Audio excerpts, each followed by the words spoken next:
Ora viva, muito boa tarde ou boa noite a todos e a todas, sejam muito bem-vindos a mais um encontro do O que Pode Arte. O que Pode Arte é um ciclo de conversas sobre a importância da arte nas nossas vidas.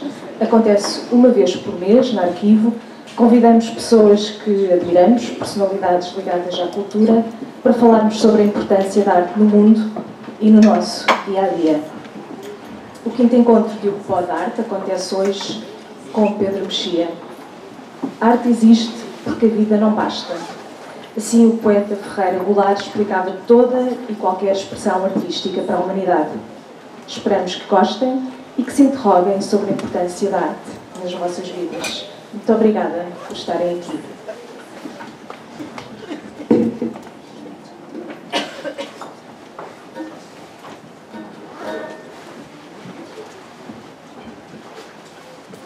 Começo por fazer uma breve apresentação do nosso convidado. Pedro Mexia nasceu em Lisboa em 1972, licenciou-se em Direito pela Universidade Católica, escreveu crítica literária e crónicas para os jornais Diário de Notícias e Público. Atualmente colabora com o Semanário Expresso. É um dos membros do Governo de Sombra e mantém com Inês Menezes o programa PBX. Foi subdiretor e diretor interino da Cinemateca. Publicou 7 livros de poesia, antologiados em poemas escolhidos. Editou os volumes de diários Fora do Mundo, Prova de Vida, Estado Civil, Lei Seca e Mal Parado. E as coletâneas de crónicas Primeira Pessoa, Nada de Melancolia, As Vidas dos Outros, O Mundo dos Vivos, Cinemateca, Biblioteca e Lá Fora, que venceu o Grande Prémio de Crónica da Associação Portuguesa de Escritores. Organizou um volume de ensaios de Agostina Bessa Luís, Contemplação Carinhosa da Angústia, antologia Verbo, Deus como Interrogação na Poesia Portuguesa, com José Tolentino Mendonça, O Homem Fatal, Crónicas Escolhidas de Nelson Rodrigues e Nada Tem Já Encanto, antologia poética de Ruth Knopfler. Traduziu Robert Bresson, Tom Stoppard, Hugo Williams, Martin Krimpt e David Mamet. Coordena a coleção de poesia da Tinta da China e dirige com Gustavo Pacheco a revista Granta em língua portuguesa. Em 2015 e 2016 integrou o júri do Prémio Camões. Pedro Mexia, muito obrigada por estar hoje no arquivo. É um enorme prazer recebê-lo. Eu gostava de começar esta nossa conversa, que é uma conversa, portanto estão todos convidados a participar, com o seu livro mais recente, Imagens Imaginadas, do final do ano passado. E gostava de começar esta conversa por uma breve leitura do prefácio de Rui Chaves. O nosso escritor é um flaneur, um paciente apaixonado. Todos os dias veste o seu paletó, compõe o lenço no pescoço e vai passear a sua preguiça e a sua curiosidade pela imensidão da metrópole, percorrendo ruas e espaços públicos, frequentando cafés e restaurantes. A sua paixão é variar entre a multidão e deliciar-se com as vozes e as palavras que vai escutando, ao mesmo tempo que se deleita com tudo o que vê à sua volta, deixando os olhos escolher as imagens para as imaginar melhor. Gosta muito de visitar os museus e os ateliês dos artistas para reencontrar aquilo que sonhou conhecer, esperando ser surpreendido pelas improváveis revelações com que alimenta o pensamento. Talvez por afirmar que foi sempre velho, mais velho do que é hoje, a sua escrita é por vezes nostálgica, mas nunca melancólica, pois a sua vida passou da infância para a velhice e sem passar pela juventude. Com a sua educação clássica, acredita que a arte tem de ser uma declaração de amor, tem de possuir, de cada vez que a visitamos, a emoção e o deslumbramento do primeiro olhar. Na verdade, gosta de acreditar que não existem acontecimentos reais, que o verdadeiro é o que vem da arte.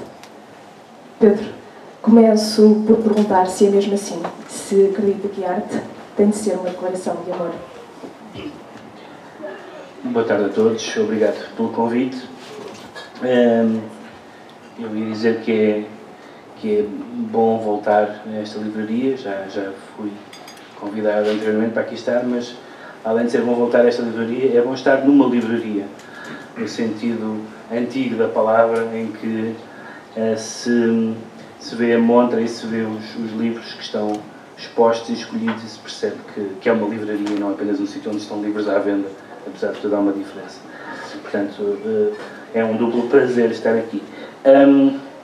Esse texto que o Rui Chaves muito amavelmente escreveu é uma espécie de ficção, ou seja, ele próprio conta que é uma mistura de... Não é exatamente uma introdução ao livro, mas é sobre uma personagem que, em alguns aspectos serei eu, noutros não serei. Há algumas frases que ele cita são de facto frases minhas, entrevistas, etc. Mas outras coisas que ele diz, eu não me reconheço nelas, nem ele, acho, pretendeu que fosse ouvir. Mas reconheço-me certamente em algumas formulações que estão aí. Não tanto a declaração de amor, porque isso parece bastante evidente, mas mais essa ideia que se liga com o que é real e que se liga com a frase. Este tema que nos traz aqui, que tem sido o vosso ciclo, é um tema sobre o que há muito a dizer, mas ao mesmo tempo, quando me mandaram o convite e me mandaram alguns destes tópicos, esta frase do Ferreira Goulart, aliás, um grande poeta brasileiro, num certo sentido, diz tudo o que eu tinha a dizer. E, portanto, boa tarde, obrigado por terem vindo. Que é: a arte existe porque a vida não basta. Não consigo honestamente formular uma melhor definição do lugar da arte na nossa vida, no sentido em que há muitas pessoas para quem a vida lhes basta, no sentido que pode ser uma vida feliz ou infeliz, cheia ou não cheia, mas tudo o que elas querem é simplesmente fazer o que todos nós fazemos: viajar, conhecer pessoas, ter relações amorosas, constituir família, trabalhar, essas coisas. E há pessoas que, além de quererem tudo isso, são ainda insatisfeitas ao ponto de achar que isso não basta, que é preciso isso, mas que isso é pouco. Por um lado, que isso é pouco e que, portanto, precisam essas pessoas. E nem todas as pessoas precisam, nem todas as pessoas têm que precisar, mas essas pessoas precisam de filmes, de quadros, de livros, e a vida fica incompleta se eles não existirem. Como digo, não há uma necessidade universal. Digamos que o que se aproxima mais da necessidade universal, diria que é a música. Sempre que alguém diz que não gosta de música, eu fico realmente muito preocupado, porque não gostar de literatura é normal, não gostar de cinema já é esquisito, mas não gostar de música não faz sentido nenhum. É a mesma coisa quase patológica que é possível. Não gostar de nenhuma música. Pode só gostar de thrash metal, qualquer coisa do género. Mas não gostar de música é muito sério. Mas, independentemente disso, há pessoas para quem essa... E isso tem a ver com essa expressão que o Rui Chaves utiliza, que não é só o não bastar, é duvidar, e isto assim já é uma coisa, já é uma característica bizarra destas pessoas, entre as quais eu estou, e certamente muitos dos que estão aqui, se não todos, também sofrem do mesmo mal, que é manter uma certa incerteza quanto aos níveis de realidade. Quanto, por exemplo, à ideia de que as coisas que nos acontecem na nossa vida são mais reais do que as coisas que nós conhecemos através da arte. Que as pessoas são mais reais do que as personagens. Por exemplo, o Oscar Wilde dizia sobre o Balzac que as personagens do Balzac eram tão fascinantes, e ele diz, ainda por cima, depois de nós acabarmos de ler o Balzac, fechamos o livro e temos que ir ter com os nossos amigos, que são tão menos interessantes. É uma forma bastante radical de pôr a coisa. Ou seja, há uma espécie de busca da perfeição na arte que a maioria das nossas vidas não tem, pelo menos não tem constantemente. É um exemplo muito claro, é o exemplo da linguagem.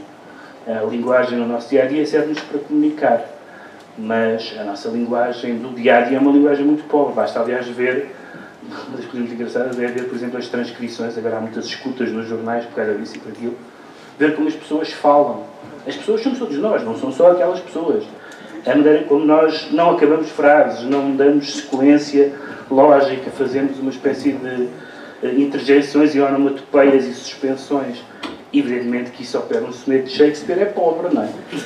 É um uso pobre da linguagem, porque é um uso suficiente da linguagem. Nós falamos para sermos percebidos. Portanto, nesse sentido, a linguagem é utilitária. Se a linguagem do dia-a-dia serve um propósito, se ela atingir esse propósito, chega. Há pessoas que acham que não chega e que, portanto, convém falar gramaticalmente e essas coisas todas. Mas para outras pessoas isso chega. Não tinha aquela discussão das abreviaturas de telemóvel, não sei o quê. Em relação com a arte é um pouco a mesma. As pessoas que percebem que esse uso da linguagem, ou que esse uso da imagem, ou que esse uso, seja o que for, quais forem os materiais dependendo da arte, é mais rico, é mais denso, é mais inesgotável do que a nossa vida, por mais interessante que a nossa vida seja, até por uma razão muito simples. E agora aqui estou a pensar particularmente na literatura, no cinema, mas a pensar até particularmente no romance. Uma das razões pelas quais as pessoas leem romance, ou dizem que leem romance, ou supomos que leem romance por causa disso, é para viverem centenas ou milhares de vidas. Coisa que não nos é dada. Nós nascemos num determinado país, com determinadas circunstâncias, numa determinada época histórica, e, portanto, nenhum de nós pode ser uma pessoa, um pintor do Renascimento. Não há hipótese. Nenhum de nós consegue ser isso. E, portanto, projetando-se na personagem de um livro, a pessoa pode viajar e multiplicar, digamos assim, os graus de experiência, de certa forma, porque, na verdade, um dos aspectos interessantes é que nós, sem confundir, evidentemente, a história dos historiadores com a ficção, mas nós, muito do que conhecemos através dos livros, por exemplo. E hoje em dia através do cinema e também de outras formas de expressão, mas, por exemplo, através dos livros. Mas muitas das mudanças sociais e até políticas vieram de realidades que as pessoas conheceram ou que já conheciam, mas tiveram uma outra consciência por causa dos livros. É o caso típico dos livros em relação à escravatura e como certos livros foram importantes. Claro que as pessoas sabiam o que era a escravatura, mas a consciência sobre uma consciência crítica e abolicionista em relação à escravatura, estou a falar essencialmente dos Estados Unidos, mas não só,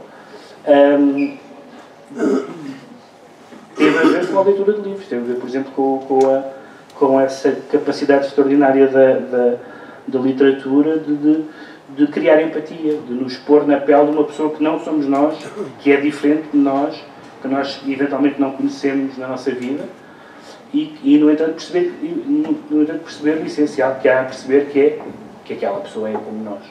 As suas circunstâncias biográficas são diferentes, mas o escravo da Louisiana, que é a personagem do romance, é uma pessoa igual a nós. No essencial é igual a nós.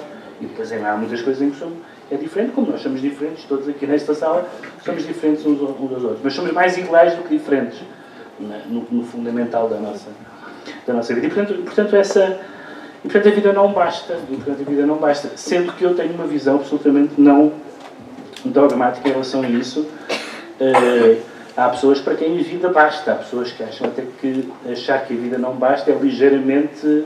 É uma espécie de distúrbio mental, não é? Para que ler um livro sobre uma experiência, se a experiência em si mesmo é tão enriquecedora, seja a experiência de estar apaixonado, seja a experiência de viajar, para que ler um livro de viagens em vez de viajar? Por exemplo, há pessoas que podem dizer isto. E, no entanto, os graus de realidade são completamente reversíveis. Há muitas pessoas que têm escrito, e com argumentos interessantes, por exemplo, que aquilo a que nós chamamos pacificamente o amor, ou um determinado tipo de amor, é uma invenção da literatura. Que a maneira como, a partir de um certo período histórico, aliás, de vários períodos históricos, nós nos referimos a uma entidade que é o amor, e que, portanto, que não é simplesmente nem a sexualidade, nem a perpetuação da espécie, nada, mas é o amor, Bom, isso tem a ver com o que certas pessoas na Idade Média escreveram, o que certas pessoas no Romantismo escreveram, o que os surrealistas escreveram, e não é preciso termos lido nenhuma destas pessoas. São coisas que estão impregnadas na nossa civilização e quer dizer, até nas telenovelas isso está, quer dizer, há uma noção de amor que entrou na nossa sociedade através de pessoas que escreveram sobre o amor e que fizeram outras, e que se exprimiram de outra forma artística. Mas no caso da literatura isso é muito forte. E, portanto, é isso. Não basta e não é... A vida não basta e não é necessariamente mais real, porque o mais real ou menos real supõe que são realidades estanques. E como eu dei este exemplo, não são. Há pessoas que estão apaixonadas porque leram em livros qual é os sintomas de estar apaixonado. E todos nós temos livros de sintomas, há muitos livros de sintomas nesta livraria, e podemos ler podemos ler o Camões, ou podemos ler os Trovadores, ou podemos ler o Keats, ou seja o que for, ou o Breton, seja o que for, e temos ali sintomas de pessoas apaixonadas. E aquilo agrada-nos de alguma maneira, e dizemos aquelas coisas. Parece mesmo que ele sabe o que me aconteceu. Parece mesmo que... Esse tipo de a relação que as pessoas têm com a música, por exemplo, em particular as pessoas mais novas, em relação à música pop, em particular, é muito curioso porque é uma espécie de educação sentimental. As pessoas descobrem a sua relação com os outros através daquilo que as canções lhes dizem. Não é por acaso que as pessoas falam das canções da minha vida, ou no tempo das cassetes havia as mixtapes em que as pessoas gravavam bocadinhos, faziam a sua própria playlist. E portanto não há uma diferença estanque entre uma coisa e outra, porque elas se alimentam, exceto para as pessoas que têm a felicidade ou a infelicidade. Eu acho que é uma infelicidade, mas sei que as pessoas são felizes assim, portanto não tenho nada a dizer. As pessoas que acham que não é preciso essa espécie de suplemento, que acham que a vida... Só que nós percebemos que algumas das pessoas, alguns dos escritores, por exemplo, que é o que eu conheço melhor, mas não só, alguns dos escritores mais conhecidos, por exemplo, da época contemporânea, foram pessoas que têm uma vida e têm uma experiência. Uma pessoa como o Ernest Hemingway, que é para citar um caso típico do escritor com biografia, não é? Que fez muitas coisas, esteve em muitos sítios. Pode-se dizer, mas se ele esteve na Guerra Civil de Espanha, se ia para as touradas, e se viveu em Cuba, e se não sei o que mais, porquê é que ele escreveu sobre isso? Porque isso não é estanque. E, na verdade, em cada uma dessas experiências lhe suscitou entusiasmos, repulsas, seja o que for, que nós só conhecemos porque ele as deu a conhecer escrevendo os livros que escreveu sobre cada uma dessas experiências. E, portanto, acho que a frase do Ferreira Goulart, que eu não conhecia, é uma frase excelente para dissipar uma espécie de oposição à arte-vida que as pessoas muitas vezes fazem.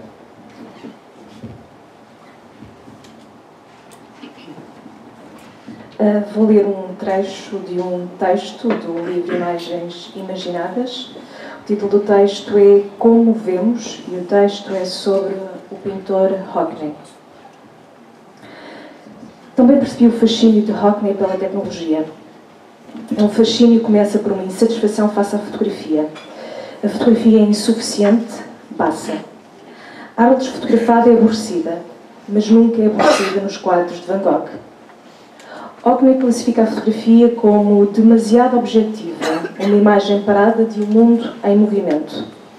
Por isso, das colagens de polaroides paisagísticas aos filmes com árvores em vários ecrãs, o artista tentou ao longo dos anos multiplicar pontos de vista simultâneos, contíguos, sobrepostos, quase como uma reinvenção do cubismo. Quando começou a desenhar com iPhones e depois com iPads, Hockney levou ainda mais longe esse questionamento das imagens. Tudo começa com o desenho, que ele valoriza acima de tudo, que ele domina acima de tudo.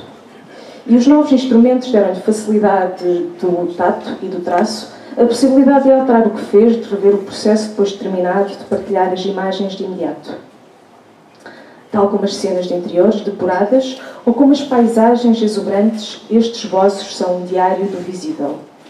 É isto que vemos, mas Como é que vemos? Pedro, o mundo, a arte, é a nossa percepção do mundo.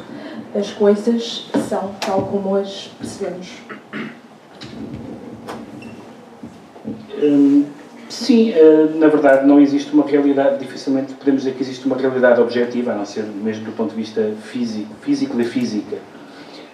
Mas a maneira como nós percebemos as coisas é muito condicionado pela maneira como somos ensinados a ver. Daí que uma dificuldade com as artes em geral, por exemplo com a pintura, para falar na pintura, é saber como ver um quadro, ou como ver um filme, ou como ler um poema. E quando adquirimos essa competência, é que se pode dizer assim, quando sabemos como se vê um quadro ou como se lê um poema, nós vemos coisas que não víamos antes, por natureza, pela mesma razão que quando sabemos russo, quando ouvimos falar russo, percebemos mais coisas porque conhecemos a língua, é natural. E, portanto, o que é interessante na educação estética é que alarga imensamente o nosso mundo. E, mais uma vez, não se opõe ao mundo, não se opõe à vida real. A pintura, mas não só a pintura, mas a pintura em particular, obriga-nos a reparar. Por exemplo, toda a gente já teve a experiência de ver um quadro, que pode ser um quadro em que acontecem muitas coisas, como os quadros do Bosch, por exemplo. Acontece tanta coisa que não se fica melhor. Ou então um quadro mais típico, um quadro sei lá, uma cena de um casal real, uma coisa desse género, esse tipo de quadros mais clássicos que durante muitos séculos se fizeram. E alguém reparar, esse alguém pode ser o guia da exposição, pode ser um professor, pode ser uma criança, muitas vezes é uma criança, e que aponta para um pormenor e diz: já repararam nisto? E ao repararmos nisso, toda a nossa leitura do quadro é diferente. E, portanto, isso vale, de certa forma, para a nossa vida. É um bocadinho como todos os contributos intelectuais que têm alguma importância, acho eu, na história da civilização, alargaram a nossa percepção. Por exemplo, a psicanálise. Nós podemos ser muito céticos quanto à psicanálise, se é ou não uma terapia, se é ou não uma ciência.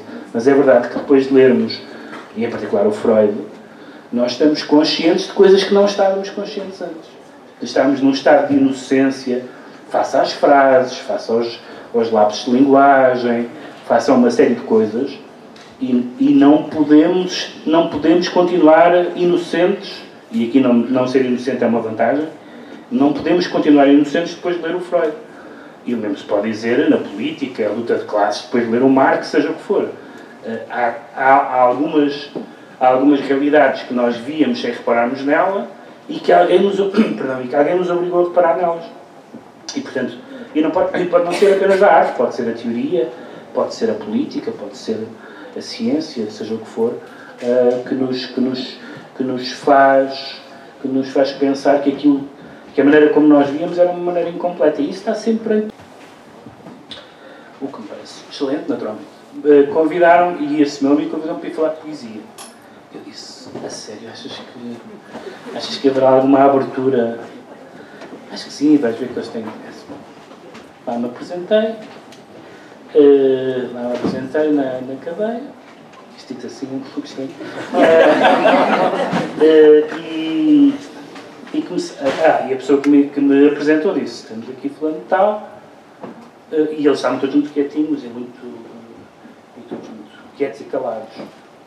Percebi eu que não sabiam o que iam, porque quando me apresentaram dizendo: está aqui falando tal, que nos vai falar sobre poesia, ele faz um motim na sala, e evidentemente nenhuma daquelas pessoas tinha a mais remoto interesse pelo tema poesia, e várias delas, aliás, me fizeram sentir que não era sequer um tema particularmente másculo. E então, lá disse umas coisas sobre a Sofia de Melbrenner e sei lá o quê.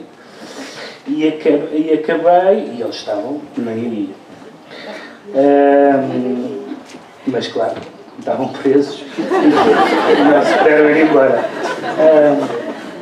E eu falei durante o menos tempo possível para não os maçar muito e disse, agora perguntas, não vai haver perguntas. Depois percebi que havia uma coisa muito engraçada, que havia uma pessoa que fazia perguntas a quem os outros presos iam falar ao ouvido, que era uma espécie de chefe da alcateia, e que era o tipo maior de todos, e portanto cuja virilidade estava fora de questão, aparentemente, faziam as perguntas, e ele transmitia as perguntas. E ele fez algumas perguntas e tal, e fez uma particularmente interessante. E eu, que estava aflito, vi um bocadinho a luz com essa pergunta, que foi, senhora, poesia e tal, mas nós não nos interessamos por poesia, porque nós estamos aqui na cadeia e nunca nenhum poeta esteve preso. E eu disse, meu amigo, vamos então fazer a lista dos poetas que estiveram presos, desde que há poetas, por tudo. Assalto à mão armada, sedição, sodomia, roubo, tudo. Há poetas que escreveram sobre isso. E comecei-lhes a falar do François Villon e do Genet e não sei o que mais. E tenho consciência que eles não saíram dali para a biblioteca à procura dos autores que eu falei, mas perceberam uma coisa mais importante, acho eu. Pelo menos pela cara deles, achei que eles tinham percebido, que é que aquilo que lhes interessava, compreensivelmente, que era a vida deles, tinha havido pessoas que tinham tido experiências semelhantes e que tinham escrito sobre isso. E que eles não tinham a noção. Para eles, poetas eram pessoas mais ou menos académicas e olímpicas e que, portanto, nunca tinham... e essa ideia, pelo menos eu quero crer que essa ideia ficou lá a germinar, de que espera aí, terá havido pessoas a falar sobre isto. Bem, e há evidentemente uma literatura infindável sobre a prisão, então a ficção nunca mais acaba. Assim como eu disse que tinha ouvido quando estava a entrar, tinha ouvido um rádio que era passar hip hop. E disse, então, mas porquê é que isso não é poesia? Eu disse, poesia é agora poesia. Então, mas porquê é que não é poesia? Tem rima, tem as sílabas contadas, tem o uso da linguagem muito preciso, mas também muito ambíguo, todos aqueles critérios que se distinguem o poeta. E eles, a reação foi, está bem, se você chamar isso poesia, eu chamo. Curiosamente, muitas pessoas tiveram a mesma reação dos prisioneiros quando o Bob Dylan ganhou o Prémio Nobel. Acho que foi uma ironia bastante bizarra ver tanta gente, devo dizer que foi dos momentos mais penosos para mim nos últimos anos, em termos culturais, foi ver as pessoas a dizerem como é que um autor de canções ganha o Prémio Nobel da Literatura, ainda em 2000, não sei como é que ele ganhou, 2017 ou 2016, ainda a haver essa hierarquia das artes, é uma coisa absurda. E onde é que já se viu a poesia ser cantada? Só desde que ela existe, enfim, muito antes de haver livros, a poesia era cantada. Bom, mas isto para dizer que,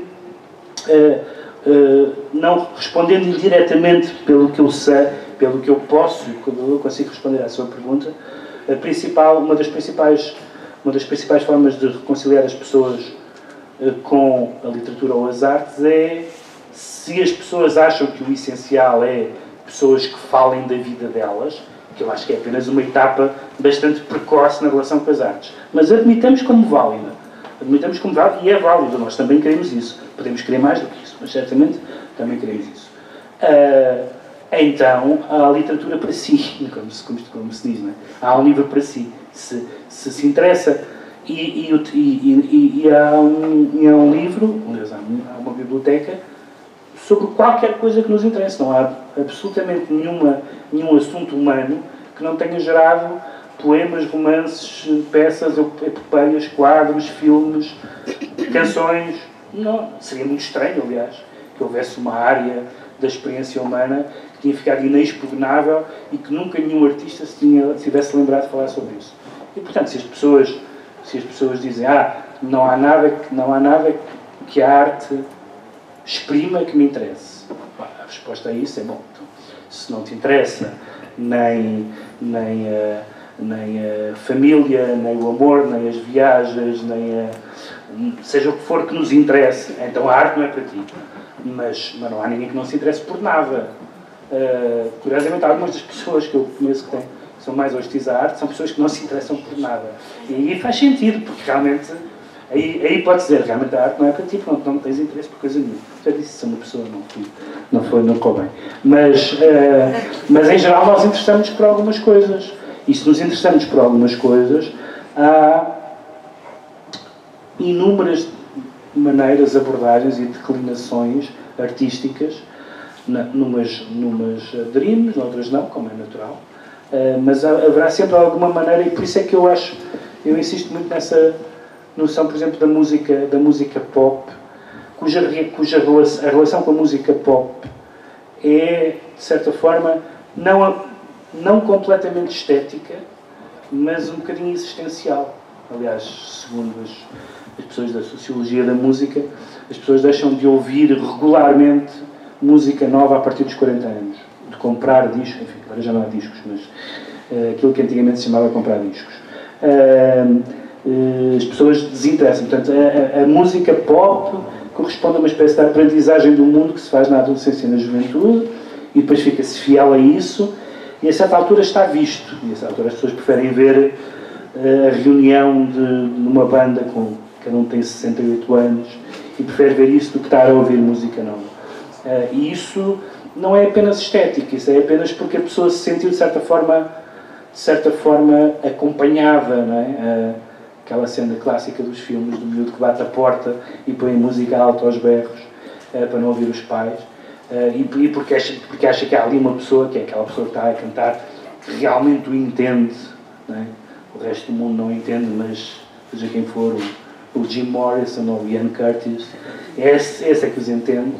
É uma reação que não é puramente estética, não é muito sociológica, mas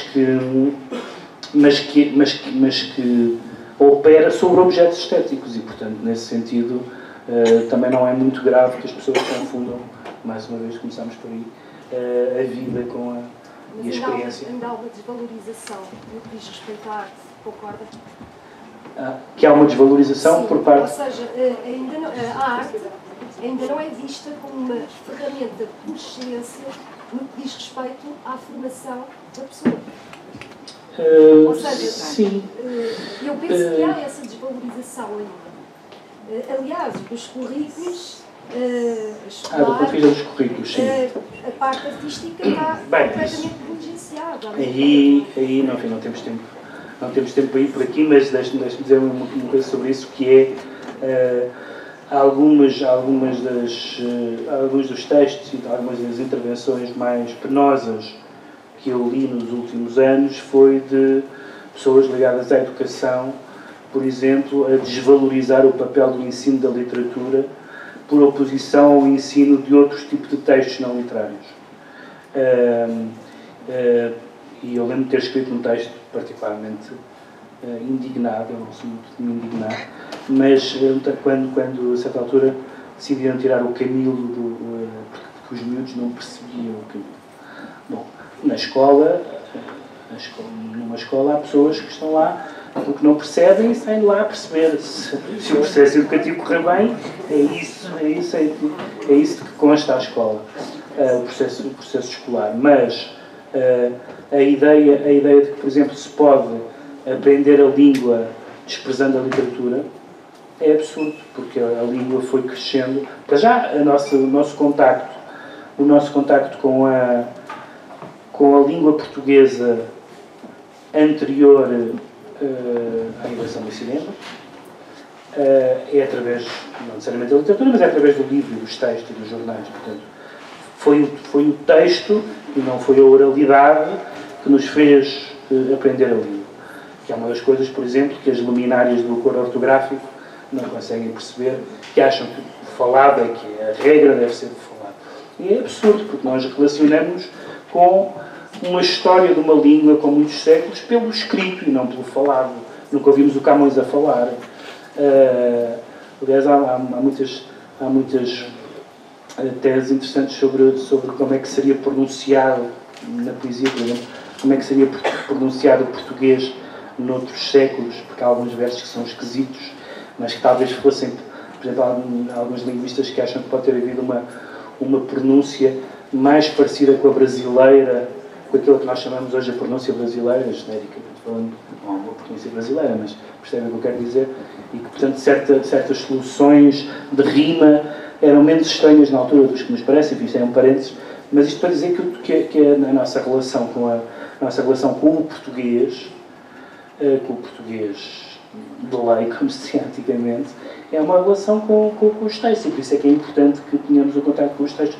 Claro que também é importante sabermos ler, como alguém argumentava num desses debates, as instruções de uma máquina de lavar roupa. É verdade, e não diminui a importância da máquina de lavar roupa na nossa vida. Mas quer dizer, se uma pessoa vai à escola para aprender a programar a máquina de lavar roupa, não sei, não me parece que seja isso exatamente a fundação do ensino, a ideia de escola. Mas claro que há muitas pessoas que acham que, por exemplo, no caso da linguagem, mais até do que nas outras artes, o que interessa é que as pessoas se entendam. Isso tem a ver com o que eu disse no princípio.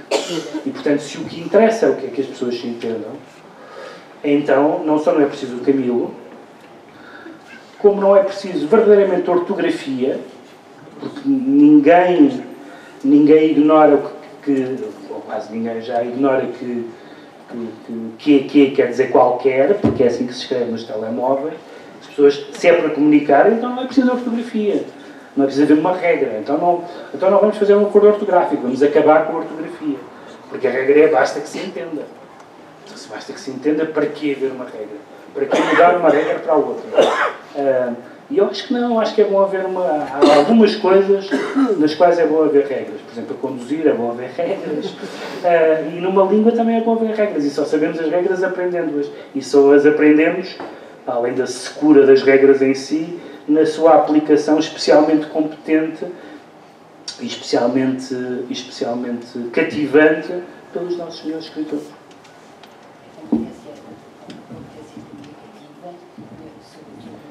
Das línguas estrangeiras foi durante muito tempo um objetivo fundamental. Um foco na oralidade muito grande, no caso concreto do inglês, ele sentia-se traído porque a imagem escrita não tinha nada a ver com.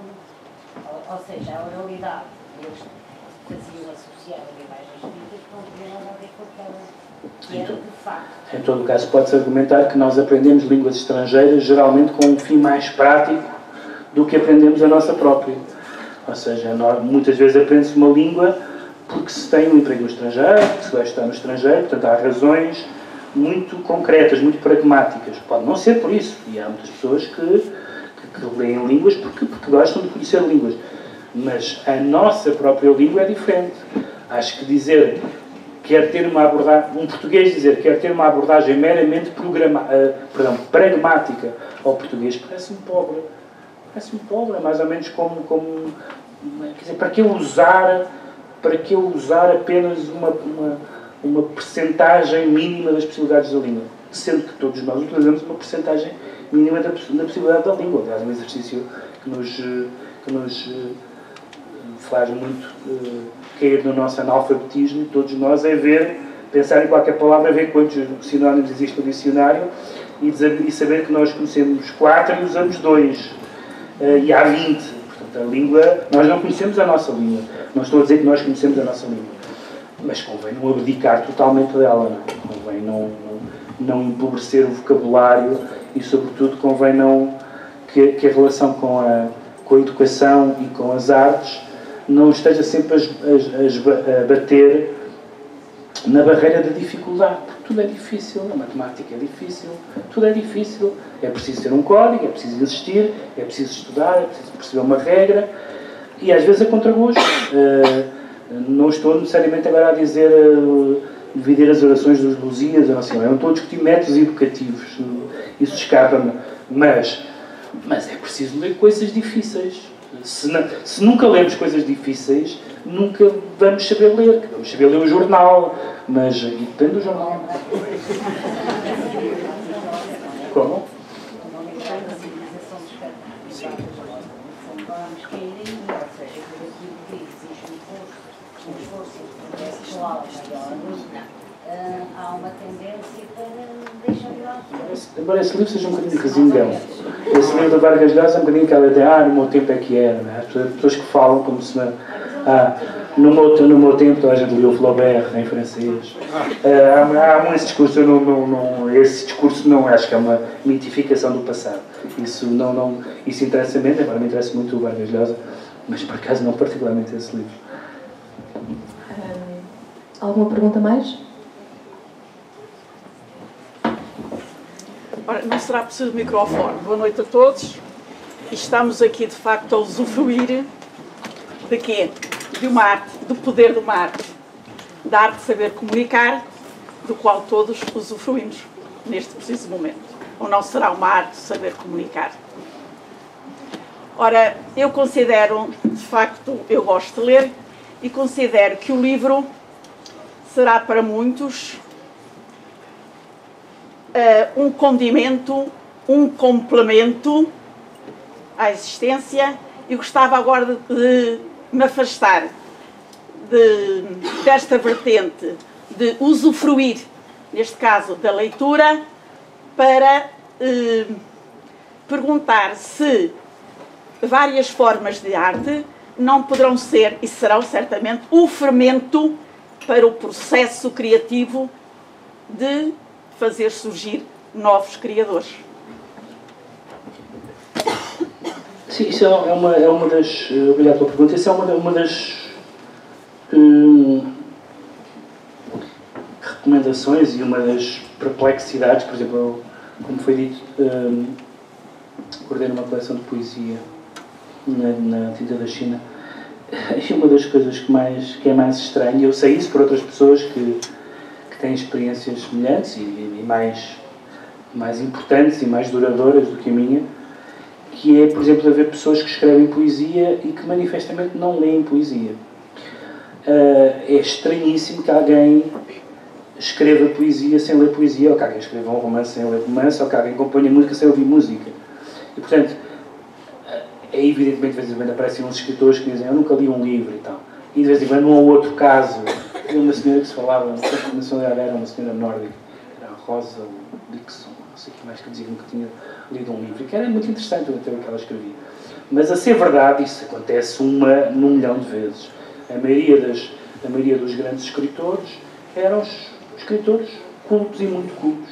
Há exceções de pessoas que tinham uma vida muito interessante e que, portanto, a força da sua literatura, estou um bocado a falar mais da literatura, porque é o que eu conheço melhor, é essencialmente testemunhal, mas em geral não se pode criar sem conviver com a criação. Acho uma das convicções mais erróneas sobre a poesia é que a poesia seria uma espécie de transcrição mais ou menos automática de estados emocionais.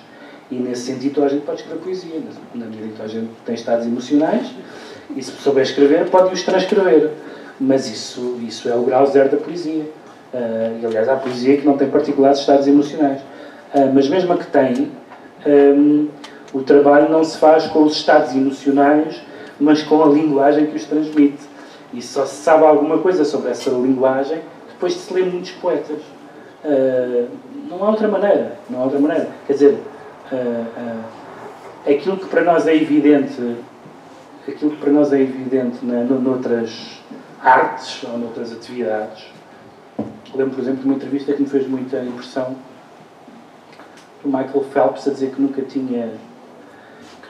nadador olímpico, nunca tinha celebrado o Natal porque estava a treinar. Todos os natais ele estava a treinar na sua vida, portanto nunca teve uma festa de Natal. E evidentemente que é um caso limite, mas ao mesmo tempo as pessoas intuitivamente percebem, claro, mas nem ele seria campeão se não treinasse 365 dias por ano. Mas isso é também verdade para os artistas. Independentemente de uma outra questão, que é um artista, etc. Não vamos discutir agora que é a arte e o Cabrita Reis, não é isso que pretendo agora discutir, que é uma discussão interessantíssima, mas uma pessoa que não há praticamente nenhum grande escritor que não fosse um homem muito lido. Mesmo aqui, há uns que não gostam de dizer isso e que dizem, depois a gente vai à casa deles e também as lantadas partidas e tal. E a mesma coisa nas outras artes, nas artes em que há uma técnica, por exemplo, como há indiscutivelmente na música, se um pianista disser isto, não é estranho. Um pianista não nasce a tocar piano. Mas estou a transmitir os meus sentimentos. Não é possível. E se não estudar, não pode transmitir sentimentos nenhuns. Mas é porque é que isso é verdade na música e na natação, ou na escultura, e não é verdade na poesia? Também há uma técnica, pode-se pensar que é uma técnica mais simples, não é? A Cristina dizia que há muitos poetas em Portugal porque os portugueses são preguiçosos. É uma coisa curtinha, e portanto já está. Mas na verdade não é assim. Quer dizer, escrever um poema, escrever um conto não é mais fácil que escrever um romance. Aliás, há muito menos grandes contistas do que grandes romancistas. E capaz de ser por alguma razão. Lemos um poema? Sim, vou ler um poema do Jorge de Sena, porque tem a ver com esta relação também entre as artes, que é muito importante. E o Jorge de Sena, de que em 2019 celebramos o centenário, foi um pouco menos visível do que o da Sofia Manuel Braga, por razões evidentes, porque o Sena é uma figura menos consensual e viveu no estrangeiro muito tempo e tudo isso. Mas o Jorge de Sena publicou 2 livros muito importantes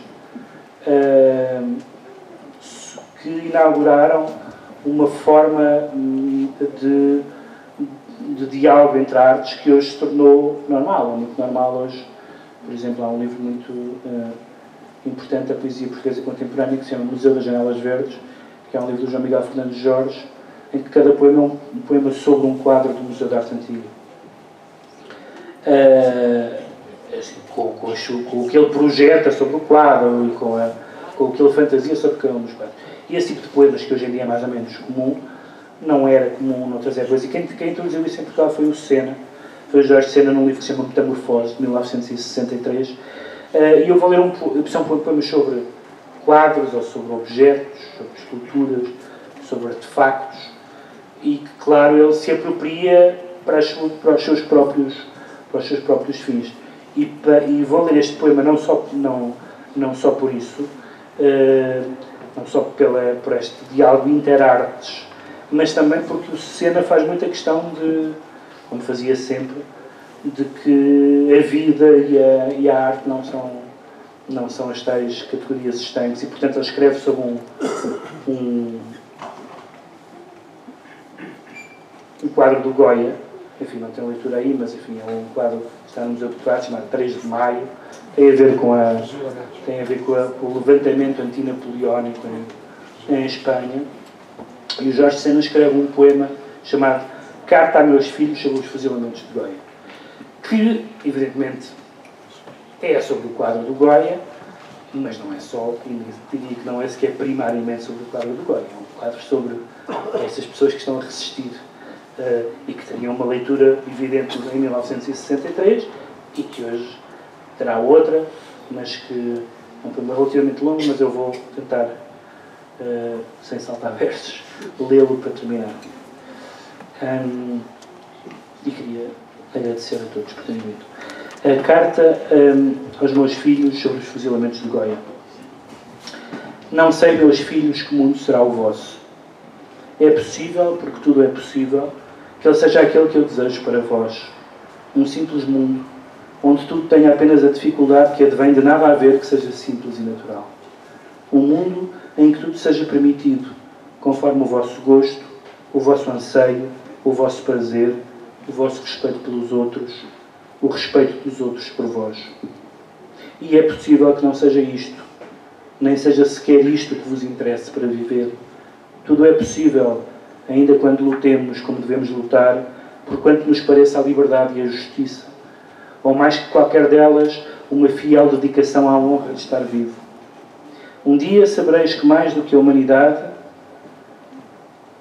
não tem conta o número dos que pensaram assim, amar o seu semelhante no que ele tinha de único, de insólito, de livre, de diferente, e foram sacrificados, torturados, espancados e entregues hipocritamente à secular justiça para que os liquidasse com suma piedade e sem infusão de sangue, por serem fiéis a um Deus, a um pensamento, a uma pátria, a uma esperança, ou muito apenas à fome irrespondível que lhes roía as entranhas, foram estripados, esfolados, queimados, gazeados, e os seus corpos amontoados tão anonimamente quanto haviam vivido, ou suas cinzas dispersas para que delas não prestasse memória. Às vezes por serem de uma raça, outras por serem de uma classe, expiaram todos os erros que não tinham cometido ou não tinham consciência de haver cometido. Mas também aconteceu e acontece que não foram mortos. Houve sempre infinitas maneiras de prevalecer, aniquilando mansamente, delicadamente, por ímpios caminhos, quais se diz que são ímpios os de Deus.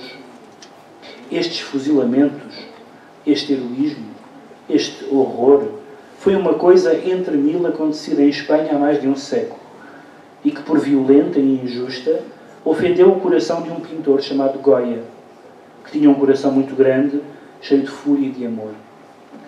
Mas isto nada é, meus filhos. Apenas um episódio breve nesta cadeia de que sois um elo, ou não sereis, de ferro e de suor e sangue e algum sêmen a caminho do mundo que vos sonho.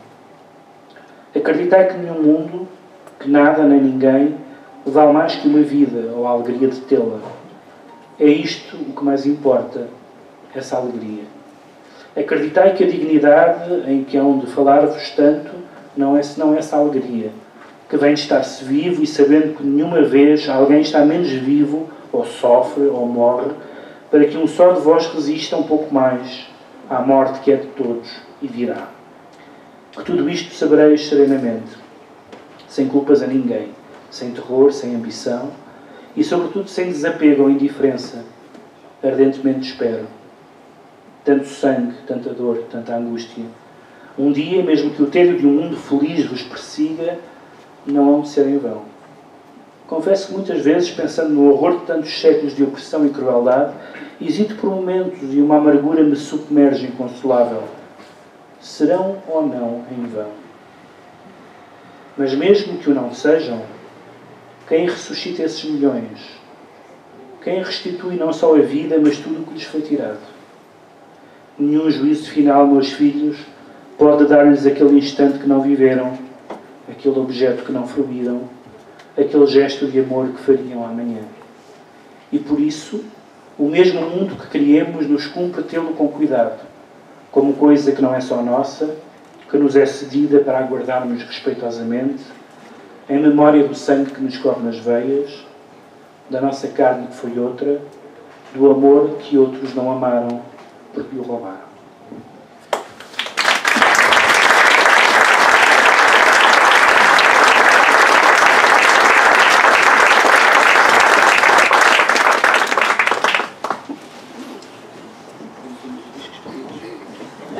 Poemas pedidos, neste caso temos um pedido do público. O problema da Segurança do Sena é uma coisa mesmo. Descobrir as diferenças, como nos suplementos de domingo, mas enfim. Mas pronto. Se eu soubesse, não tinha lido o Sena. Bom, isto só me explicar, talvez os poemas não precisam de explicação, mas este tem uma dupla explicação. Tem a ver com o facto de eu escrever habitualmente sobre poesia. E um dos desafios de escrever sobre poesia é que a paráfrase, ou seja, dizer a mesma coisa por outras palavras, é quase inevitável quando se escreve poesia. Por exemplo, dizer o poeta aqui está a exprimir, seja o que for, e ao mesmo tempo mata a poesia, porque o que o poeta está a dizer é o que o poeta disse, e portanto dizer por outras palavras é... E, portanto, essa foi uma das origens deste poema, e a outra é a tentativa de há uma espécie de má consciência, às vezes, de escrever aquilo que se costuma chamar poemas de amor, quer porque temos uma grande tradição de lírica amorosa, quer porque há uma espécie de desconforto do amor como tema da poesia, seja o que for, e eu também jogando com essas duas coisas decidi tentar escrever um não poema de amor. Que na verdade o é. Chama-se Paráfrase. E era um livro chamado Avalanche. Paráfrase.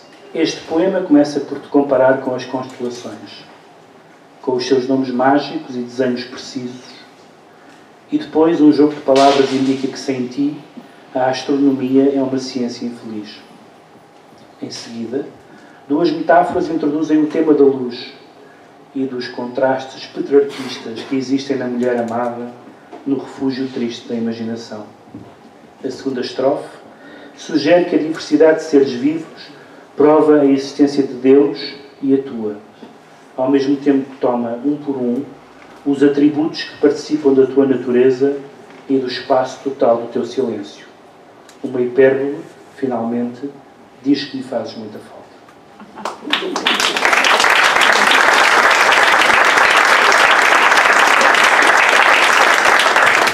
Bom, e terminamos da mesma forma que começamos. A arte existe, porque a vida não basta.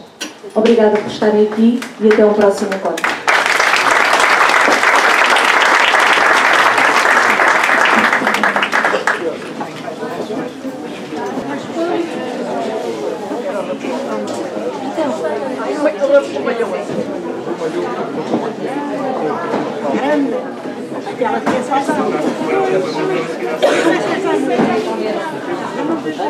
E esta lindia?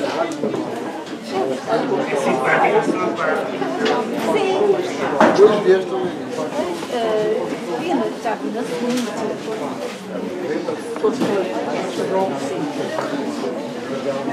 Ah, sim. Depois elas